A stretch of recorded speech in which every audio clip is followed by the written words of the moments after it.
Sebuah video memperlihatkan tren balap lari, namun kini ternyata diikuti oleh para perempuan. Hal itu diketahui usai rekaman video diunggah oleh akun Fakta Indo di jejaring media sosial, Instagram pada Selasa tanggal 12 April tahun 2022.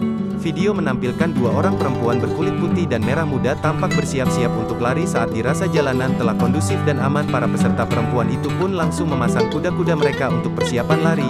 Salah seorang pemuda memberikan aba-aba di antara mereka untuk mulai sesaat setelahnya. Kedua perempuan itu langsung berlari cukup kencang ke depan. Perempuan baju putih larinya lebih kencang dan bergerak melaju lebih dahulu daripada yang berpakaian pink. Saat peserta berbaju pink itu mulai menyusul, sayang ia baru beberapa meter dia berlari tiba-tiba terjatuh. Karena apa? Perempuan berbaju pink itu terjadi dijatuh ke aspal. Meskipun demikian, hal itu tak menghentikan ikannya untuk berlari. Dia tampang langsung bergegas bangun dan mulai menyusul lawannya. Balap lari video viral dan mencuri perhatian warganet. Warganet memberikan beragam tanggapan yang malah salah fokus dengan salah satu perempuan jatuh saat lari.